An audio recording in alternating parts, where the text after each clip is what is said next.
안녕하세요. 오늘도 사연살롱을 찾아주셔서 감사합니다. 저는 올해 개원한 30대 후반 여성입니다. 저는 올해 개원도 하고 했으니 1년 연애에 종지부를 찍고 결혼 준비를 시작했는데요. 병원에서 프로포즈를 받았어요. 함께 일하는 간호사분들과 직원들의 축하를 받으며 세상에서 제일 행복한 여자가 된 것 같았어요. 하지만 결혼 과정이 그리 녹록지 않았어요. 물론 다른 분들도 마찬가지겠지만 저에겐 큰 약점이자 결점이 있었거든요. 저는 남들보다 반쯤 숙이고 결혼 준비를 해야 했어요. 그러다 상견례 당일 예상하지도 못한 일이 벌어졌어요. 그 일은 그동안에 흐르던 기류를 완전히 뒤집었죠. 제 상견례는 엉망진창이 되었어요. 아수라장이 되었죠. 그렇게 전 파혼을 하게 되었는데요. 사실 솔직히 말하면 틀린 선택이라고 생각하지 않아요. 오히려 속이 시원해요. 그 이야기를 지금부터 들려드릴게요. 전문의 자격증을 취득한 저는 선배의 병원에서 근무를 하면서 개원 준비를 해요. 그러다 36이라는 늦은 나이에 첫 연애를 하죠. 그때는 여름이었고 제가 2주에 한 번 가보던 보육원에서 시작되었어요. 저는 오래 의료봉사를 했어요. 처음엔 강제적으로 했어요. 근무한 대학병원에서 의료봉사를 하라고 했거든요. 피곤해 죽겠는데 쉬고 싶은데 솔직히 가기 싫었어요. 그런데 그 당시 제 위치는 제 의견을 피력할 수 있는 위치가 아니었어요. 그래서 어쩔 수 없이 2주에 한 번씩 여러 보육원이나 소외계층, 외지에 가서 의료봉사를 했어요. 처음엔 즐겁지 않았어요. 어쩌면 사무적으로 대했을 수도 있겠어요. 하지만 의료봉사를 하다 보니 보람도 있고 봉사 중에 저희 노고에 감사해야 하는 환자라고 해야 할까요? 사람들의 모습을 보니 기뻤어요. 그래서 선배의 병원에서 근무를 할 때도 따로 의료봉사를 신청해 특정 보육원에 봉사를 갔어요. 그리고 거기서 예비 남편을 만났죠. 파혼했지만 편하게 예랑이라고 할게요.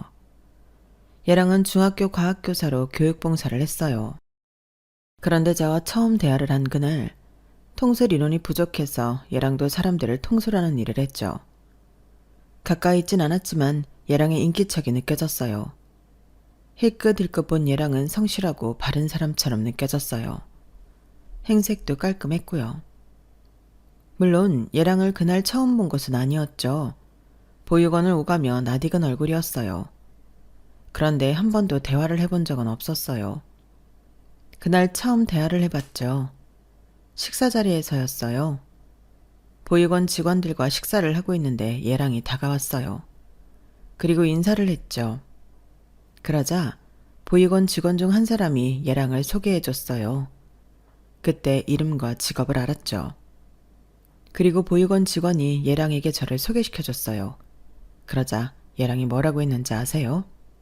아, 알고 있어요. 훌륭하신 분이잖아요. 능청스럽게 그렇게 말하더라고요. 그러더니 저희가 앉은 자리 옆에 앉아 식사를 했어요. 그러면서 자연스럽게 제 주위 사람들과 이야기를 하더라고요. 다른 분들은 선생님 다 아세요? 그럼요. 다들 다른 분야지만 담소도 나누고 그러죠. 선생님이 너무 딱딱하신 거라니까요. 보육원 직원이 그렇게 말하는데 머쓱하더라고요. 하지만 사실이 아닌 건 아니었어요. 저는 의료봉사 중에 사적인 대화는 거의 하지 않고 봉사에만 집중한 뒤에 시간이 끝나면 가거든요. 들어보니 다른 분들은 사무실에서 커피도 마시고 그런다고 하더라고요. 그런데 저는 괜히 그러면 봉사의 의미가 퇴색되는 것 같아서 그러지 않았어요. 아니에요. 봉사할 땐 봉사에 집중하는 게 좋죠. 안 그러면 의미가 퇴색되게 받아들여질 수도 있잖아요. 선생님이 잘하시는 거예요. 제가 속으로 변명처럼 그렇게 생각을 하고 있는데 예랑이 그러더라고요. 저는 깜짝 놀라서 예랑을 쳐다봤어요. 맞죠, 선생님? 저는 괜히 밥을 크게 우겨 넣었어요. 예랑은 솔직히 호감이 가는 인상의 성격이었어요. 예랑이 이야기하는 것을 들어보면 아이에 대한 애정이 남달라 보이더라고요. 아이를 소중하게 생각하면서 좋은 방향으로 인도하는 것에 대한 중요성을 강조했어요. 그리고 자기 일에 대한 교육자로서의 신념이 있었어요. 학생들의 성장과 발전을 돕겠다는 강한 의지가 있었죠. 거기다 얘랑에게는 자신도 학생들과 함께 성장하고 발전하겠다는 비전이 있었어요. 제가 그런 사람들을 좋아하거든요. 하지만 어디까지나 그건 인간적인 호감이었죠. 제가 36에 첫 연애를 했다고 했죠. 그래서 사람들은 제게 어떻게 그렇게 연애에 대해 관심이 없냐고 물어요. 연애를 하고 싶지 않냐고, 어떤 사람은 연애를 해야 한다고 강요하기도 했죠. 하지만 저는 연애를 하고자 하는 마음이 쉽게 들지 않았어요. 그렇게까지 된 이유는 일단 너무 바빴어요. 의사가 될 저에게도 의사가 된 저에게도 연애를 할 여유가 없었어요. 그리고 연애라는 게 저의 일과에 적합하지 않다고 느꼈어요. 사치이고 상대에게 피해를 줄 거라고 생각했죠.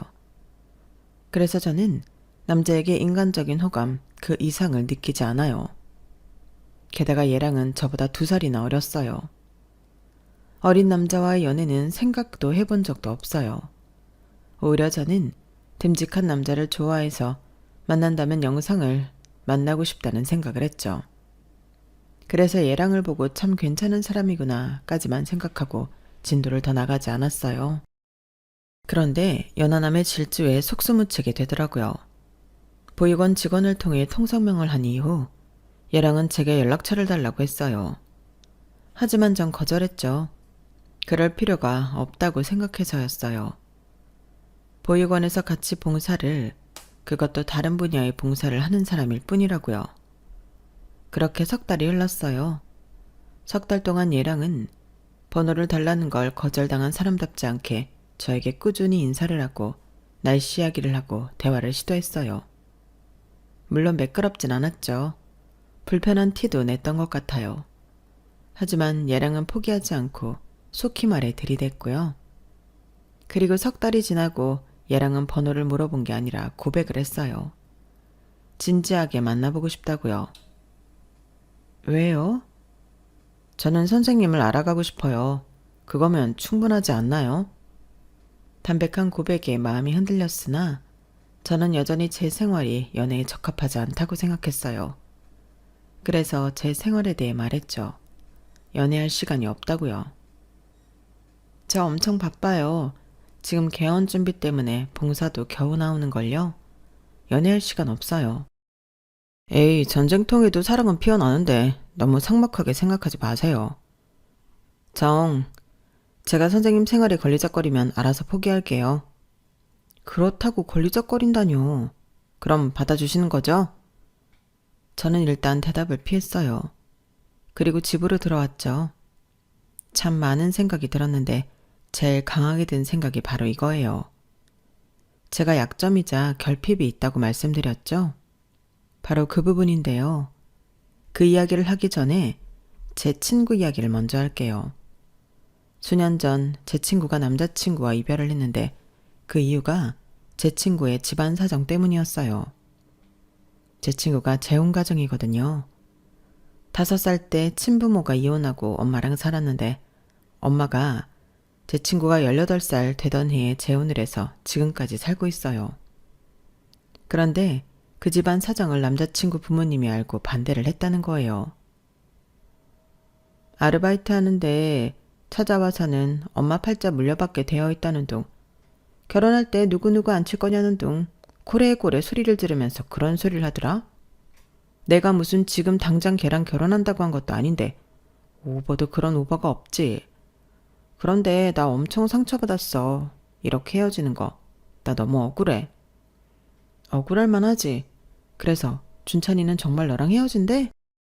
아직까지 연락 없어. 이렇게 연락 안 하면 정말 쫑인 거지 뭐. 그런데 웃기잖아. 재혼한 게 뭐라고. 너처럼 부모가 없는 것도 아니고 버린 것도 아니고. 어? 맞잖아. 나 그래도 새아빠지만 우리 아빠 존경하고 고마워해. 새아빠라고 생각하지만 새아빠도 아빠잖아. 나 새아빠도 우리 아빠라고 생각해. 그런데 뭐가 문제야? 아니, 그럼 나는 뭐 연애도 못하고 결혼도 못한다는 거야? 좀 그렇지. 너야말로 결혼식 때 누구누구 앉힐 건데? 할아버지? 할아버지 돌아가시면? 공석으로 있는 거 그거 참 별로지 않아? 하객들한테 한눈에 가정사 다 밝히는 거잖아. 나는 너 연애 안 한 거 이해해. 나 같아도 연애 못할 것 같아. 그 순간 다른 친구들과 함께 이야기의 주제는 그 친구의 이별 이야기가 아닌 제 가정사로 변해갔고, 제 가정사를 모르던 친구들도 제 가정사를 알게 되었죠. 그리고 그 친구의 말에 다들 동의하는 듯 했어요. 부정하는 친구는 없었거든요. 맞아요. 저는 버려진 아이예요. 저는 지금까지 외할아버지가 키워주셨는데 외할아버지가 직접 제게 말해준 건 아니고, 제 삼촌이 말하기를 제 친모는 저를 16살에 낳고 도망갔어요. 임신 사실은 외할아버지도 삼촌도 몰랐다고 해요. 제 친모가 임신 사실을 철저하게 숨겼고 몰래 출산을 하고서 새벽에 저를 문 앞에 두고 도망갔어요. 잘 키워달라고 미안하다고 적힌 쪽지가 있어 겨우 친모의 딸인 줄 알았죠. 뜻밖의 존재에 외할아버지도 삼촌도 당황했어요. 처음엔 외할아버지가 저를 보육원에 맡기려고 했어요. 그러다 가는 길에 돌아오셨어요. 사람이 할 짓이 아니라고 생각했던 거예요. 그렇게 외할아버지가 저를 키워주셨어요. 제가 버려졌을 때 외할머니는 살아계시지 않았어요. 삼촌이 4살 때 외할머니는 돌아가셨어요. 막내 고문을 낳다가요. 그래서 할아버지 혼자 저를 키워줬어요. 그 이야기를 들었을 때 제가 16살 때였어요. 그럼 그 전까진 외할아버지를 아버지라고 여기며 살았냐고요? 그랬다면 16살 때 집을 나갔을 수도 있겠어요. 제 세계관이 흔들리는 거잖아요. 물론 사실을 안 당시에도 많은 부분들이 흔들리긴 했지만 주축이 흔들리진 않았거든요. 외할아버지는 자신이 할아버지라고 어릴 때부터 말해줬어요. 그리고 삼촌도 삼촌이라고 어릴 때부터 강조했어요. 그래서 단 한순간도 외할아버지를 삼촌을 아버지라고 생각한 적은 없어요. 헷갈린 적도 없었죠. 단지 의문이 들었어요. 그 의문이 저를 힘들게 했는데 그게 어떤 것이냐면요. 할아버지, 제 엄마랑 아빠는요? 다 엄마랑 아빠가 있는데 나는 왜 없어요? 어디로 갔어요? 다들 나보고 이상하대요. 원래부터 없었다고 하니까 그럴 수 없대요. 그럼 난 뭐예요? 어떻게 태어난 거예요? 우리 예슬이도 엄마랑 아빠가 있지. 단지 어디 멀리 갔을 뿐이야.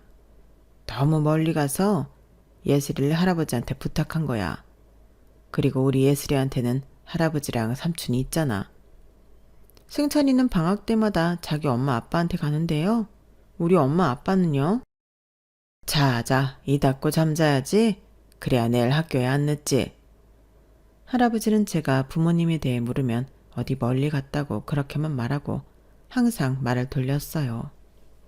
지금 생각하면 차마 버렸다는 말을 하지 못해서 그랬다는 걸 알지만 할아버지가 그럴 때마다 저는 할아버지가 너무 미웠어요. 괜히 할아버지가 저와 부모님을 모문나게 하는 것 같았고 악역 같았어요.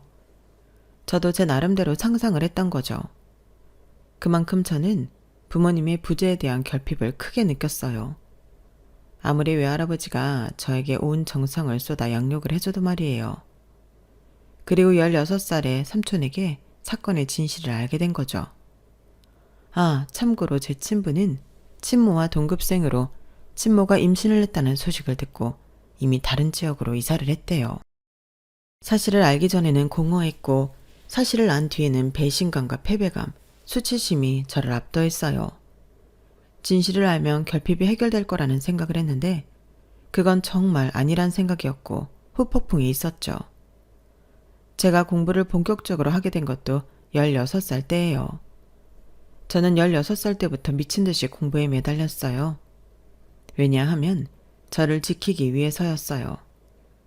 이런 가정사가 있는 제가 떳떳하게 살려면 공부를 잘 해야 한다는 생각을 했어요. 저는 뭔가 되고 싶어서 공부를 했다기보다는 1등을 놓치지 않기 위해서 공부를 했어요. 그리고 정말 매년 반에서 1등을 놓치지 않았고 전교 3등 안에는 매번 들었죠. 그러다 고등학교 2학년 때 담임선생님의 권유로 의대 진학을 위해 공부를 했어요.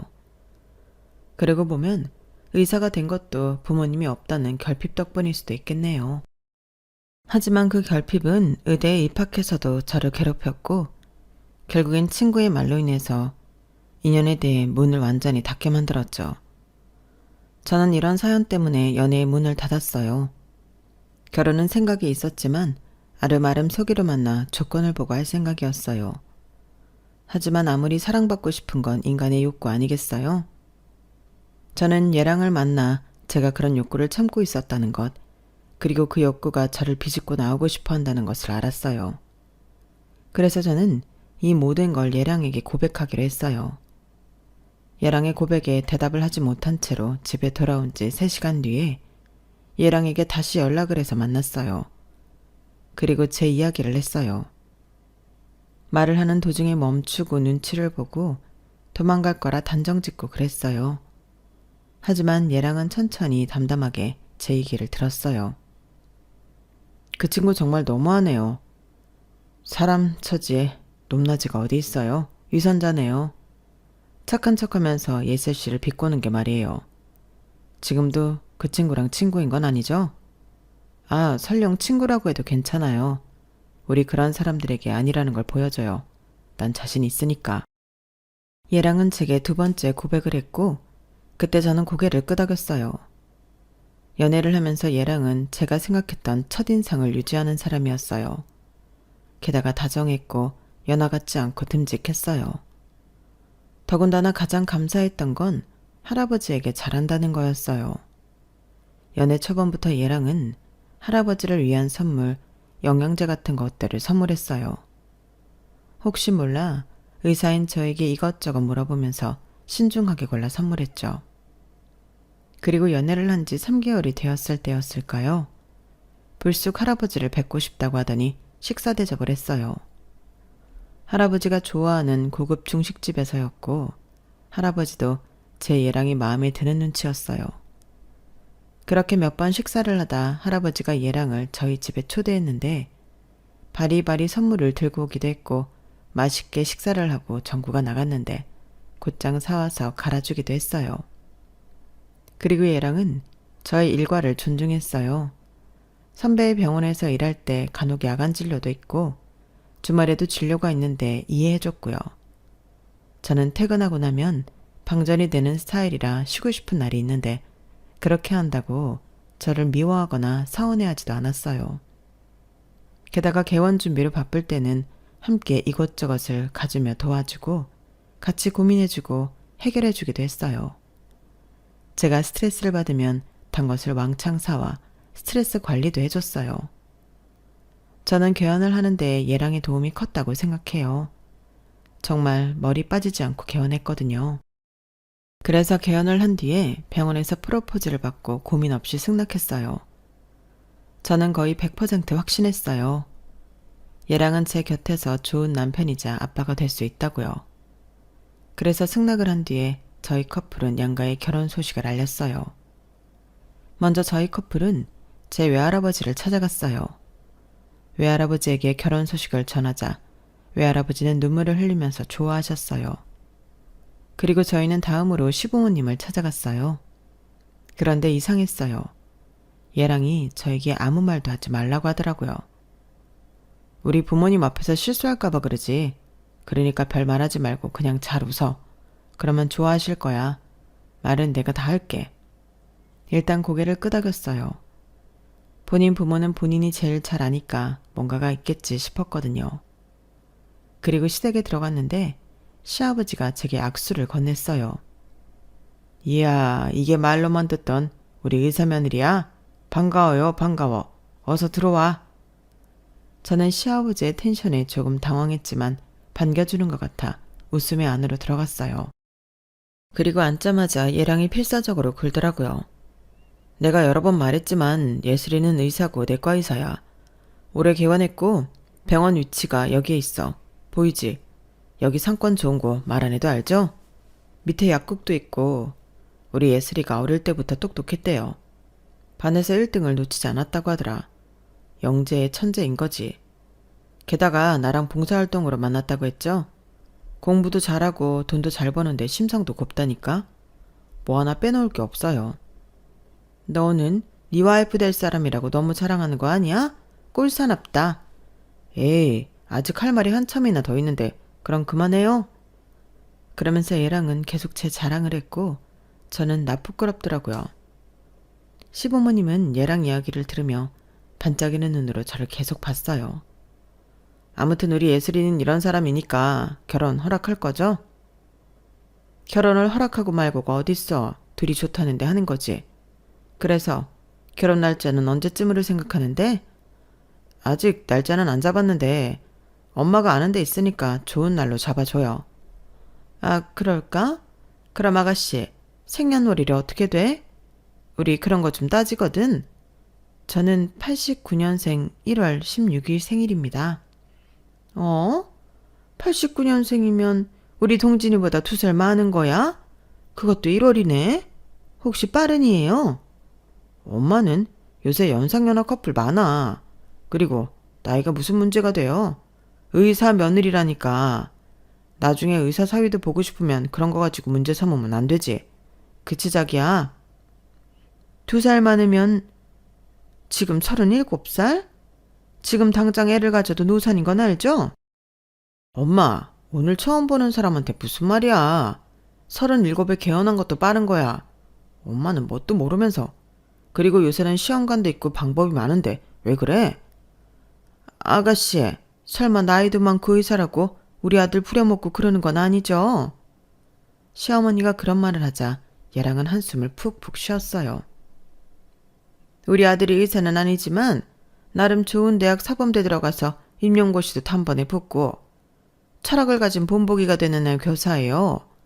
아까 아들이 아가씨가 전교 1등을 놓치지 않았다고 했는데 우리 아들도 만만치 않아요. 산부인과에 아는 사람 있죠. 요즘엔 임신하기 전에 검사도 한다는데 그거에서 가져와 봐요. 적당한지 좀 보게. 아무리 그래도 37은 좀. 아, 엄마 그만 좀 해요. 서진이 시집 안 보낼 거예요. 얘랑이 언성을 높이자 시어머니는 헛기침을 하며 제게 부모님에 대해 물었어요. 그러자 제가 입을 떼기도 전에 얘랑이 저희 부모님이 해외에 산다고 말했어요. 제가 얘랑을 토끼 눈으로 쳐다보자 얘랑이 제 손을 꼭 잡았어요. 예슬이 부모님은 해외에서 예술가로 사세요. 장인어른은 피아노 치시고 장모님은 화가예요. 거기서 만나셔서 예슬이 거기에서 나왔어요. 그런데 왜 한국에 남았어? 외동이라 들었는데. 그럼 지금 가족은 한국에 아무도 없는 거야? 네, 그렇죠. 독립적이고 자유로운 분들이라 예슬이는 초등학생 때 한국에 들어와서 할아버지랑 살았어요. 결혼식 때는 오신대? 당연히 오시죠. 외동딸 결혼식인데. 얘랑은 입에 침 한 번 안 바르고 거짓말을 하더라고요. 저는 집으로 돌아가는 길에 왜 그랬냐고 물었어요. 우리 부모님 이야기 왜 그렇게 말한 거야? 나중에 결혼식에서 다 들통날 건데. 아니, 상견례 할 때도 그렇고 그냥 솔직히 말하는 게 낫지 않겠어? 우리 부모님, 아버지는 군인이시고 그래서 상당히 보수적이야. 사실대로 말했다가는 결혼 반대할지도 몰라. 그러면 안 되잖아. 자기가 부모님 안 계신 게 당신 탓도 아니고. 그리고 상견례 때나 결혼식 때는 아르바이트 쓰면 돼. 들통날 거라고 생각 안 해? 언제 어디서 갑자기 보자고 할지도 모르는데 그때마다 아르바이트에 의존할 수 없잖아. 그래서 내가 해외에 산다고 말한 거잖아. 나중에 보자고 할 때는 해외에 살기 때문에 어렵다고 하면 되고. 설마 해외에 사는데 무리하게 오라고 하겠어? 그럴 일도 없고. 생각보다 결혼하고 나면 사돈끼리 볼 일이 거의 없다더라. 아무리 그래도. 정말 내 말 믿어. 우리 부모님 상당히 보수적이어서 자기가 부모님도 없이 할아버지가 키웠다는 말 들으면 반대할 거야. 아까도 자기가 나보다 2살이나 많다고 말하자마자 딴지 걸었잖아. 우리 엄마도 참. 미래를 봐야지. 당장을 보면 어쩌란 건지.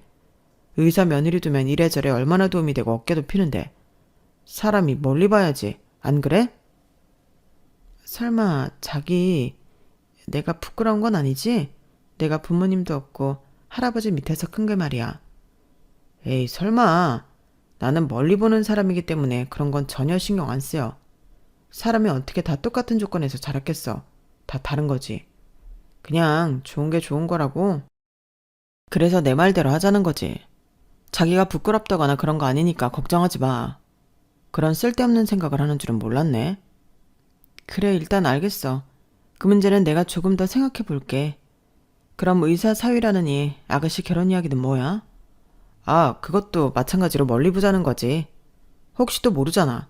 당신이 다리를 놔줘서 서준이도 의사 배우자 얻을지. 내 생각이야. 생각. 너무 부담 가질 필요는 없고. 얘랑은 그렇게 말하며 콧노래를 불렀어요. 그리고 얘랑은 제게 몇 가지 약속을 하자고 했어요. 자기야, 나랑 몇 가지 약속을 좀 하자. 일단 첫 번째로 우리 부모님한테 연락이 오면 절대 함부로 받지 마. 받지 말고 일단 나한테 알려. 두 번째로는 절대 우리 부모님한테 먼저 연락을 하지 마. 해야 해도 내가 해. 자기는 할 필요 없어. 세 번째로는 절대로 혼자서 우리 부모님 만나거나 찾아뵙지 마. 전에 나한테 먼저 말하고 나랑 같이 가야 해. 알겠지? 이 세 가지 나랑 약속할 수 있지? 약속이야 할 수 있는데 왜? 내 기우이긴 한데 일단 우리 부모님이 오늘처럼 자기한테 쓸데없는 말 할까봐 그렇고 다음은 우리 결혼해야 하잖아. 문제를 애초에 만들지 않으려고 그러는 거지. 그러니까 꼭 지켜줘. 저는 얘랑의 부탁이라고 할까요? 아니면 명령이라고 할까요? 그런 약속이 저를 위한 거라고 생각했어요. 조금 극단적이긴 했지만 열심히 중간 역할을 하려는 거라고 생각했죠. 그런데 결혼 허락을 받은 날 이후 시어머니에게 전화가 온 적이 있어요. 그때 저는 얘랑과 데이트를 하고 있었는데 모르는 번호라서 받지 않으려다가 얘랑이 휴대폰을 달라고 해서 줬는데 번호를 본 얘랑이 전화를 받고 무지하게 화를 냈어요. 내가 하지 말라고 했죠? 아들 결혼 망치려고 그래요? 조금 과장되고 극단적인 얘랑의 반응에 저는 당황했어요. 전화를 끊은 얘랑에게 저는 그렇게까지 해야 하냐고 물었어요. 조금 다그쳤죠. 그러자 얘랑은 씩씩거리며 저를 집으로 보냈어요. 얘랑은 저를 데려다주고 곧장 시댁으로 간 것 같았어요. 저는 걱정이 되어서 2시간쯤 뒤에 얘랑에게 전화를 했는데 얘랑은 괜찮으니까 신경 쓰지 말라고 하더라고요. 하지만 저는 무척 신경이 쓰였어요. 그리고 얘랑의 극단적인 태도가 영 아니라고 생각했죠. 이렇게 가다간 고부 사이를 틀어놓을 거라고 생각했어요. 그래서 며칠 뒤에 시어머니를 만났어요. 시어머니와 조용한 카페에서 만났는데 시어머니는 결혼 날짜를 대충 정했다는 말을 하다가 저희 부모님에 대해 물었어요. 초등학생 때 한국에 왔다고 들었는데 그렇게 된 이유가 있니? 아니 뭐 결혼을 하는데 중요한 문제는 아니지만 뭔가 나는 그게 참 걸려서. 나도 엄마라 엄마의 마음을 잘 아는데 아무리 아이가 적응을 못해도 자기 품에서 키우고 싶지 혼자서 다른 나라에 살게끔 하기가 쉽지 않을 것 같거든. 다른 문제가 있었던 거야? 시어머니가 그렇게 묻는데 저는 말문이 턱 막혔어요. 저는 고개를 푹 숙이고 손가락만 만지작거렸어요. 짧은 순간에 정말 많은 생각이 들었어요. 대략 이런 생각이었어요. 얘랑의 말을 무시하기엔 저도 얘랑과의 결혼을 정말 진심으로 바랐고 이대로 얘랑과 같이 거짓말을 하기엔 양심이 고개를 들었어요. 두 가지 자아가 충돌하면서 저는 얼굴이 화끈거렸어요. 그리고 결국 저는 사실을 말하기로 했죠. 거짓말은 또 다른 거짓말을 낳을 것이고 그럼 저는 영영 시댁과 편안해질 수 없을 테니까요. 입 밖으로 꺼내기가 정말 어려웠지만 넘어야 할 산이라고 생각하면서 털어놓았어요. 시어머니는 잠자코 이야기를 듣더니 할아버지는 무슨 일을 하냐고 물었어요. 저희 할아버지는 원래 자동차 회사에서 재무관리를 하셨어요. 재무관리? 그리고 거기서 정년퇴직하시고 법인회사에서도 근무하셨어요. 연세가 어떻게 되시지? 올해로 77대세요. 그럼 지금은 연금 받으면서 지내시니? 연금도 받으시고 시청에서 뽑는 환경미화원으로도 근무하고 계세요. 워낙 쉬는 걸 못하세요. 조금이라도 부지런히 움직이려고 하시거든요. 담뱃값이라도 벌겠다고 하시고 계세요. 그럼 무슨 말을 그렇게 빙빙 돌려서 했니? 네? 결국 뭘 했든 지금은 환경미화원이라는 거 아니야. 시청에서 주는 촌스러운 조끼 입으면서 하는 그거 말하는 거지? 아, 네. 참, 의사라고 좀 배웠다고 말을 빙빙 돌려가며 잘 말하는구나. 시어머니는 한숨을 크게 쉬었어요. 그리고 테이블에 놓인 결혼 날짜가 적힌 종이를 가방에 넣었어요. 그러니까 결국 너는 해외에서 예술을 하는 자유로운 부모의 딸이 아니라 미혼모의 딸인 거고, 엄마도 아빠고 도망가고 없고 외할아버지가 쭉 키워줬는데 그 외할아버지는 지금 환경미화원을 한다는 거지? 네. 이래서 우리 동진이가 너한테 전화도 하지 말고 만나지도 말라고 했구나. 이런 비밀이 있어서. 더 말할 것도 없다. 이 결혼은 없던 일로 하자. 아무리 네가 의사고 개원을 했다고 해도 이렇게 근본 없는 사람이랑 내 아들을 결혼시킬 수는 없어. 내 아들이 뭐가 모자라고 뭐가 부족해서 부모도 없는 너 같은 애를 만나겠니? 그리고 사돈이 청소부인 건 좀 그렇잖아. 아무리 네가 의사라고 해도 말이야. 같은 동네 주민인데 청소하는 걸 마주치는 상상만 해도 지금부터 내가 머리가 아프다. 그리고 내가 사돈을 주변에 뭐라고 설명해야 하니? 담뱃값이라도 벌려고 그 일을 한다고? 의사라고 꼴에 자존심 부리는 거니? 정말 우습다. 자동차 회사 재무관리했다는 것도 거짓말 아니야? 그거 확실하니? 서류나 증거 같은 거 나한테 보여줄 수 있어? 나는 네가 네 부모에 대해서도 거짓말을 해서 도통 믿을 수가 없다. 그러니까 이 결혼 관둬. 어머님, 하지만 저 정말 열심히 살았고 바르게 살았어요. 한 점 부끄러움 없이 살았어요. 비록 저는 제 부모님이 누군지도 모르지만 외할아버지가 두 분의 빈자리를 완벽하게 채워주셨어요. 그래? 그럼 거짓말은 왜 했니? 그건 동진 씨가. 우리 아들 핑계는 왜 대? 너 정말 웃긴다. 지금 내 앞에서 두 손 싹싹 빌어도 모자랄 판에? 정말 죄송해요. 죄송합니다. 하지만 정말 저 부족함 없이 자랐어요. 그리고 저희 외할아버지 자동차 회사 재무관리하신 거 맞고 법인회사에 다니신 것도 맞아요. 서류를 뽑아드릴 수 있다면 뽑아드릴게요. 그리고 지금 환경미화원으로 일하시는 건 정말 담뱃값 벌려고 한다고 했어요. 그럼 고작 담뱃값 벌려고 하는 거니 그만두라고 할 수 있어? 네? 결혼하고 싶으면 그만두라고 해. 하나밖에 없는, 둘도 있는지 모르지만 손녀 결혼시키고 싶으면 말이야. 그건 제가 마음대로 할 수 없어요, 어머님. 그럼 결혼 관둬. 이대로 결혼하면 내가 쪽팔려서 얼굴을 들고 다닐 수가 없으니까. 시어머니는 그렇게 말하고 카페를 떠났어요.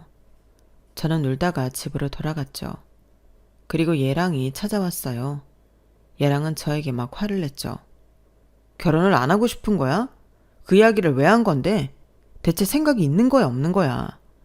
지금 우리 엄마뿐만 아니라 아버지도 서진이도 결혼 반대하고 난리도 아니야. 할아버지가 청소부인 건 왜 말했는데? 그 머리로 어떻게 의사가 된 거야? 거짓말을 할 수는 없잖아. 그렇게 결혼할 수는 없잖아. 그렇게라도 해야 결혼을 하지. 뭐 대단한 일이라고, 뭐 대단한 업적이라고 그걸 말해. 이제부터 조용히 있어. 가만히. 사고치지 말라고. 내가 어떻게든 상견례 때 우리 엄마 아빠 모시고 갈 테니까 이제 더는 사고치지 마. 알겠어? 얘랑은 그렇게 말하고 돌아갔고 일주일이 지나 상견례 날짜가 다가왔어요. 저는 일주일 전에 있었던 일을 외할아버지에게 말하지 않고 상견례 당일 약속된 장소에서 만나자고 말했죠. 제가 그날 병원을 열어야 해서 할아버지를 모시고 갈 수 없었거든요. 그렇게 상견례 당일이 되었어요. 할아버지는 조금 늦으셨고 예랑을 포함한 시댁 식구들은 모두 모였어요. 분위기는 예상한 것처럼 좋지 않았어요. 시댁 식구들이 속닥이면서 빈정거렸거든요. 재산보다 중요한 게 집안 분위기인데 부모도 없는 집안에서 뭘 배웠겠냐고. 안 그래요? 할아버지는 할아버지일 뿐이야. 자식 키우는데 부모의 역할이 얼마나 중요한데. 게다가 어찌되었든 청소부라는 거잖아. 아이고 동네 창피해서. 언니, 그러면 언니는 가진 게 의사라는 타이틀밖에 없는데 시집 올 때 뭐 해올 거예요? 집? 차? 가구? 가전? 솔직히 이렇게 기울어진 판국에 다 해와야 하는 거 아니에요? 저는 그 빈정거림 속에서 완전히 탈출하고 싶었어요. 멀미를 한 것처럼 속이 좋지 않았죠. 그래서 잠시 자리를 비우려고 일어나는데 할아버지가 도착했어요.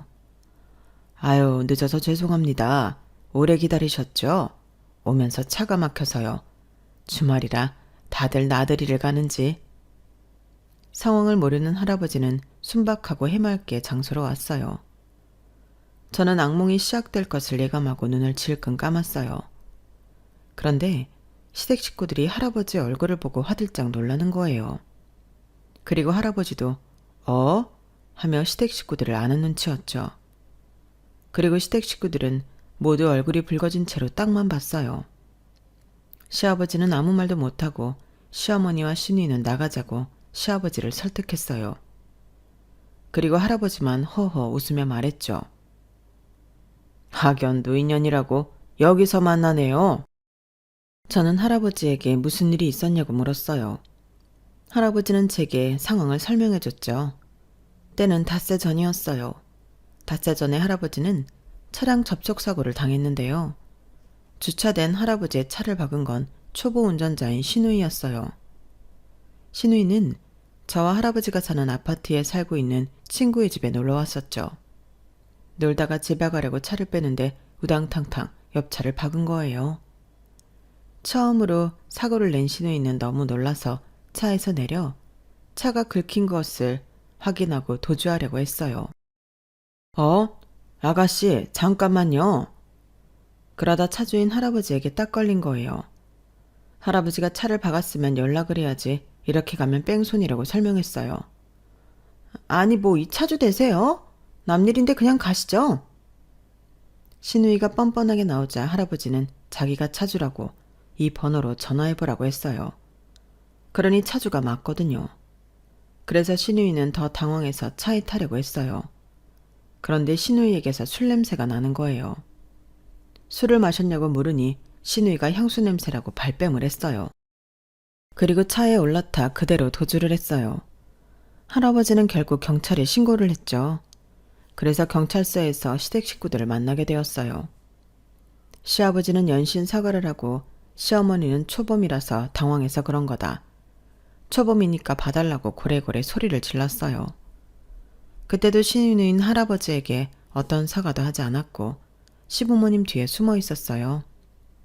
그래서 할아버지는 합의를 해주지 않겠다고 하고 집으로 돌아왔어요. 시누이는 생애 처음으로 법정에 섰어요. 그리고 징역 1년 선고를 받죠. 그러자 그제서 겁이 난 시누이는 할아버지에게 연락을 해 합의를 해달라고 사정을 했어요. 며칠을 찾아왔어요. 울면서 매달렸고요. 할아버지는 그런 신우가 손녀 같기도 하고 안쓰러워서 합의를 해줬고 그래서 시누이는 최종적으로 벌금형 처벌을 받았어요. 면허 취소 처분도 받았어요. 그래서 상견례 날에도 시아버지가 운전해서 왔더라고요. 아무튼 그런 일이 있어서 시댁 식구들은 할아버지의 얼굴을 보고 무척 놀란 거였어요. 다들 얼굴이 붉어진 채로 고개를 들지 못하더라고요. 겨우 고개를 들고 시아버지가 한 말이 그 벤츠 S클래스 차주 맞으시죠? 였어요. 네, 놓친 내가 집에 박혀 있었어야 하는데 그날 일은 제가 더 죄송하게 됐습니다. 네? 그때 경찰서 나가면서 셋이서 그랬잖아요. 놓친 애가 무슨 벤츠를 몰고 다니냐고. 놓친 애는 집에 박혀 있어야지 어디를 싸돌아다니냐고. 그런 이야기를 할 때는 늘 뒤를 보세요. 뒤를 확인하고 그런 말을 해야죠. 안 그럽니까, 아가씨? 그러자 시누이는 눈물을 흘렸어요. 그래서 시어머니가 시누이를 부둥켜 안고 할아버지에게 막 뭐라고 했어요. 세상에 젊은이한테 빨간 줄 그이게 했으면서 지금 대놓고 빈정거리는 거예요? 대체 나이를 어디로 먹은 거예요? 나이를 뒷구녕으로 먹는 사람이 어디 있습니까? 당연히 입구멍으로 먹었죠. 그리고 제가 빨간 줄 그이게 했습니까? 그댁 따님이 운전은 별나게 그것도 음주한 죄죠. 그래도 전 안쓰러워서 합의해 줬습니다. 그럼 감사하게 생각해야지. 지금 어디서 큰 소리입니까? 아무리 그래도요. 얘가 얼마나 놀랐으면 그대로 정신없이 집으로 왔겠냐고요. 얘가 얼마나 연약한 앤데 그깟 합의가 뭐라고. 저희 애는 빨간 줄 두고 있고 면허 정지까지 받았다고요. 젊은 사람 인체 망쳐놓은 거라고요. 우리 애 지금 무서워서 다시 면허 딸 생각도 못하고 있어요. 그리고 쓸데없이 보험비만 올랐고요. 참. 그리고 어째서 황병위험 주제에 청소부 주제에 벤츠를 몰고 다니죠? 제가 그랬잖아요. 저희 할아버지 담뱃값이라도 벌려고 환경미화원으로 일하고 있다고요. 그게 정말 맞는 말이에요. 저희 할아버지 그 일 안 한다고 생활에 문제가 되거나 그러지 않아요. 사실 저희 할아버지는 장남 장손으로 땅 2필지를 유산으로 물려받았어요. 2피치의 땅은 농지였고 할아버지는 팔지 않고 월세로 임대했어요. 그리고 거기서 받은 월세로 저를 공부시킨 거나 다름이 없었죠. 그런데 10년 전 그 땅 중 한 필이 도로를 낸다고 수용되었어요. 그래서 할아버지는 보상금을 받았죠. 그 보상금으로 일단 저희 식구는 이사를 했어요. 그 전까지는 엘리베이터도 없는 4층짜리 빌라에서 살고 있었거든요. 저희는 새 아파트로 이사를 했어요. 그리고 할아버지는 3층짜리 건물을 샀어요. 그리고 그 당시 차가 퍼져서 차를 사야 했는데 삼촌의 권유로 벤츠 S클래스를 샀고요. 그러면서 할아버지는 법인회사에서 일을 그만두고 2년 동안 쉬었어요. 건물을 관리하며 월세로 먹고 살았죠. 그리고 2년 뒤에 할아버지는 좀이 쑤신다며 일을 알아보더니 환경미화원 일을 시작했어요. 내 담뱃값이라도 벌어야지 안 되겠다. 할아버지는 정말 그렇게 말했어요. 그리고 할아버지가 환경미화원 일을 한 지 4년 뒤에 할아버지의 남은 땅 한 필이 아파트가 지어진다고 수용되었어요. 할아버지는 분양권을 받으셨고 그 아파트를 저에게 주겠다고 약속했어요. 지금이 아니더라도 나중에 시집을 가면 들고 가라고 하면서 말이에요. 저는 처음엔 그냥 뭣도 모르고 할아버지에게 고맙다는 말만 했는데 나중에 제가 할아버지 건물에서 병원을 차리게 된다는 걸 알았더라면 아파트는 안 받았을 거예요. 그리고 올해가 그 아파트에 입주할 수 있는 해였어요. 제가 얘랑이랑 올해 결혼 날짜를 잡았잖아요. 솔직히 운명이 아닌가 이런 생각도 했어요. 하지만 집을 해가겠다는 사실을 얘랑에게도 시댁에도 하지 않았어요. 왠지 뇌물 같아서요. 결혼이 완전히 진행되면 선물처럼 말할 생각이었죠. 그런데 일이 꼬여버렸네요. 상견례는 서로에 대한 비난으로 엉망진창이 되어버렸거든요. 할아버지는 결국 자리에서 일어났어요. 이야기 잘 들었습니다. 피차 서로 불편하니 결혼 이야기는 없던 걸로 하죠. 그래요. 누가 쉬운 줄 알고? 그렇게 모두 자리에서 일어나려고 하는데 예랑이 할아버지 앞에 서더니 냅다 무릎을 꿇는 거예요. 할아버님, 죄송합니다. 이게 다 저의 모자람입니다. 제발 한 번만 기회를 주세요. 동진아, 너 뭐 하는 거야? 당장 일어나지 못해? 미쳤나 봐. 시어머니가 예랑을 일으키려고 했지만 예랑은 일어나지 않았어요. 그러면서 이내 시어머니에게 화를 냈죠. 내가 여기까지 오려고 얼마나 애를 썼는데 다들 날 도와주지는 못할 망정 이게 뭐예요? 여자가 무슨 죄 하나니? 정신 차려. 의사 며느리, 그게 쉬운 줄 알아요? 결혼만 하면 다 잘 풀리게 되어 있는데 왜 이렇게 앞만 봐요? 넓게 봐야지. 내가 쟤 하나 구슬리려고 얼마나 애를 썼는데 친하지도 않은 군대 동기 아는 형, 그 사람 뒷구녕 발면서 여기까지 온 거라고요. 여의사 하나 소개시켜 달라니까 소개 안 시켜준다 발악을 하길래 내가 그 사람한테 술 사주고 밥 사주고 해서 제 보육원 봉사하는 거 알아내서 거기까지 가고 좋아하지도 않는 봉사하면서 내가 얼마나 노력했는데 그걸 고작 청소부를 하는 이유로 물거품을 만들어요? 부모가 없으면 어때서? 의사잖아. 의사인데 무슨 상관이냐고요. 내가 말했죠. 이번이 잘 되면 의사 사위도 보는 거라고. 왜 내 말을 안 들어서 의사단을 만드냐고요. 왜 아들 인생을 망쳐요. 저는 예랑의 말을 듣고 대학병원에서 같이 근무한 동기의 문자를 떠올렸어요. 별일 없지? 무슨 일 있으면 나한테 말해. 통 연락이 없다가 온 연락이라 의문스러웠는데 예랑의 말을 들으니 예랑이 말한 그 사람이 그 동기 같더군요. 저는 예랑이 저에게 의도적으로 접근을 했다는 충격에서 헤어놓을 수 없었어요. 그럼 다 거짓말이었다는 거야? 보육원에서 봉사하던 것도 순박하던 그 말들과 행동들도? 예슬아, 다시 생각해. 의사 배우자로 교사도 나쁘지 않아. 다들 선호하는 배우자감이라고. 우리가 만난 시간이 다 목적이 있던 거였어? 너무 나쁘게만 생각하지 마. 우리는 정말 좋은 부부가 될 거야. 다시는 보지 말자. 정말 최악이야. 저는 할아버지를 이끌고 상견례 자리에서 나와 파혼을 했어요. 한동안 저는 비실비실 맥이 빠진 채 돌아다녔지만 그는 온전한 저를 받아들이지 못했다는 사실, 그건 사랑이 아니었다는 것만 생각하며 회복했어요. 그리고 저는 지금 성실하게 병원을 운영하고 있어요. 얘랑은 계속 연락이 오길래 휴대폰 번호를 바꿨어요. 그리고 번호를 바꾸기 전에 마지막으로 문자를 보냈죠. 너 같은 속물은 필요 없어. 그리고 이번 주 일요일 저는 할아버지가 만들어준 선자리에 나갈 예정이에요. 이번에는 있는 그대로의 저를 사랑할 수 있는 사람을 만나려고요. 여러분들도 여러분들을 있는 그대로 사랑해주는 사람을 만나시길 바랍니다. 여기까지 제 사연이었습니다. 들어주셔서 감사합니다.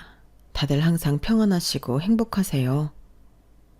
여러분, 사연 댓글에 응원과 현명한 조언 부탁드려요. 좋아요와 구독은 저에게 큰 힘이 됩니다. 오늘도 좋은 일 가득하세요.